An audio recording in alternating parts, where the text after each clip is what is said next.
Big time bantamweights looking to vault themselves one step closer to the rankings. We have the first of two M1 global champs from the past. We have Sergey Morozov representing Kazakhstan, the former bantamweight champ over there before he made his UFC debut, taking on the Pacific Northwest Journey Newson. And for Newson, coming into the UFC, he came in on incredibly short notice, replaced Sergio Pettis to take on Ricardo Ramos. Was he favored to win that fight? Not at all. Did he win that fight? No, he didn't. But throughout Newson's career, it's been a little bit of a roller coaster ride. And I know between his second to last fight, which was a terrible loss to Randy Costa, to his last fight out when he took on Fernie Garcia, he was out for about a year and a half. Seemed like he was rehabbing a knee injury. Came into that fight against Garcia as a slight underdog.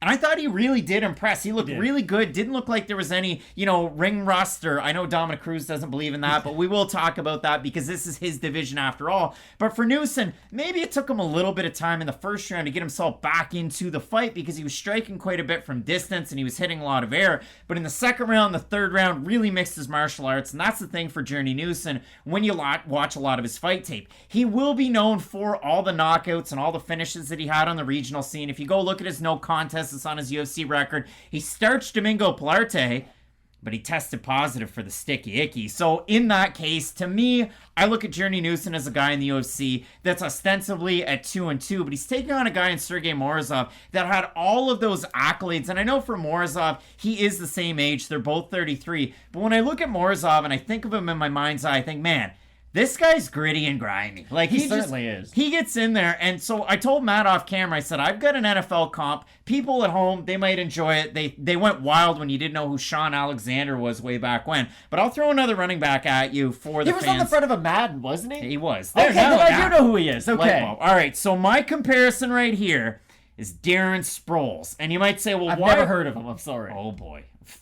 Philadelphia Eagles fans, Chargers fans, you're not going to like that. But Jalen Hurts is good. I mean, if you do look at it for Darren Sproles, he did win a Super Bowl there. He's a consultant since 2020. But if you look at it there, Darren Sproles, I mean, he's what? All-time, what is it? You don't even Kickoff? know. No, it's kickoff return yards that he had in his career. He's also a college football Hall of Famer. But if you look at it for him, he was a Pro Bowler in his 9th, 10th, and 11th season. And that was a big thing. He continued with the longevity of being a receiver who returned punts and kickoffs that was 5'6" in the NFL, and he could always do it. He could receive, he could also run the ball, you could put him in all different instances. And for Morozov, he's known for his takedowns. He's also known for his striking. He's known as a gritty fighter. That's where my Sproles comp is. But for Morozov, he doesn't always fight to his strengths in a lot of his fights. No, that's the problem. I really do feel like with Morozov, he does tend to fight to the level of his competition. And I vividly remember, again, I think I brought this up in a previous video, but I really want to hammer this point home.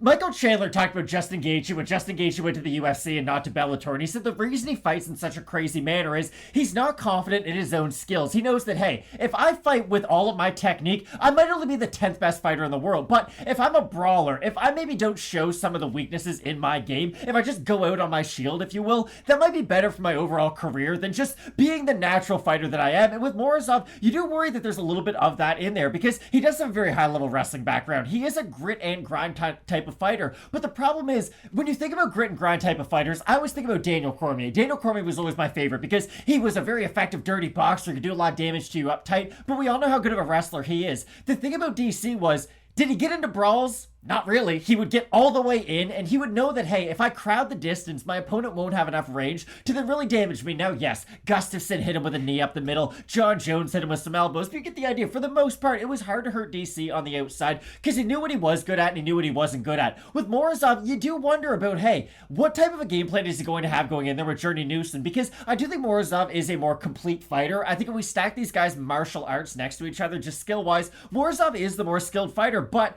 how does Morozov like to fight? He likes to box and he likes to wrestle. What is the fundamental skill set of Journey Newson? He's a good wrestler, and he does like to box. But you bring up a good point. Newson is a guy who will strike on the outside, but it is not an effective range for him to strike at. He isn't a big guy for the weight class. He definitely has big power if he's able to land, but he doesn't really kick much. He can threaten with his wrestling to close the distance a little bit, but the thing with Newson is he doesn't have a high enough volume for me to really be confident that, hey, on the outside without takedowns, without knockdowns, or at least damaging strikes on the outside, it's always going to be difficult for a guy like him to go out there and win a decision. if you do look at this matchup, and for Journey Newson, he will kick and he'll kick to all 3 levels, and he does it very well.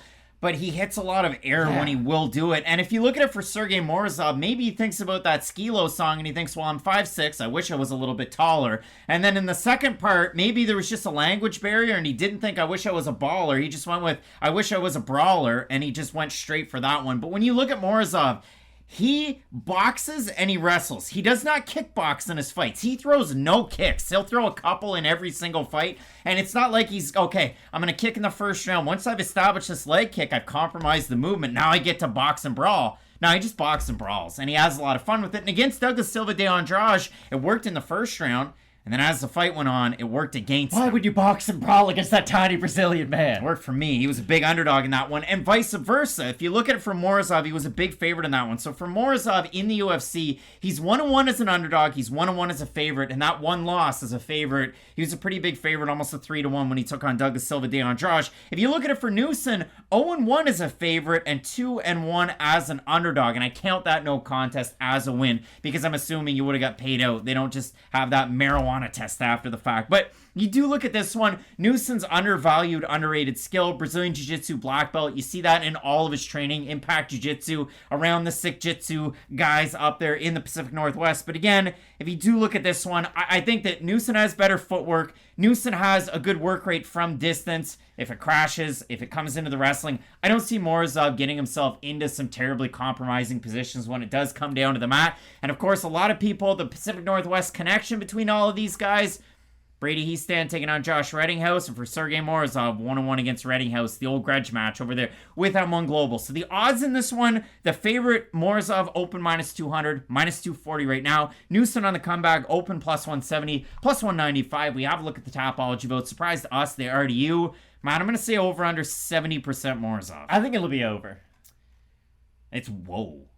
684 total votes, 93% Morozov, 83% by decision. For the 7% that have Newson, 56% by decision. I think Morozov can get it done on the inside. I think Newson packs big power, but like you said, he doesn't throw a ton of volume. But at the same time, Morozov makes a lot of defensive mistakes in the majority of his fights. But this is the weird thing, and I'm going to zig on my own zag. I actually think if Morozov brawls, he's going to have a really good chance to win this fight, and that's why. Newson does like to set up a lot of his own strikes with his footwork, and he really does like to use the threat of his own takedown to then open up some of his strikes on the outside. I don't think he's going to have a lot of success wrestling Morozov. Maybe if it gets into the third round and he's able to really make Sergey push a pace for, 15 consistent minutes, maybe we could see Newson secure a submission at some point in the third round, but that's a really big if you're asking me. So shy of Newson maybe hurting Morozov and getting that submission, or maybe hurting him early when Morozov is crashing the distance, I do like Morozov with his volume and to brawl. And I hate the fact that I'm saying a benefit to his style is the fact that he can brawl, but I do think this is one of those unique matchups where if he is able to get enough on the inside of Newson, it's going to be hard for Newson to then respond with his own power shots. Big time fight between these two guys. Both of us going with Kazakhstan, Sergey Morozov to get the win. Let us know down below in the comment section who you have in this matchup. This is a card that's loaded with a lot of great prospects. I mean, listen, co-main event, you have Damir Ismagulov take on Arman Tsarukyan. Main event, Cannonier taking on Strickland. You're not going to want to miss it. Keep it locked in with Fight Night Picks. So we always say, let's get into it.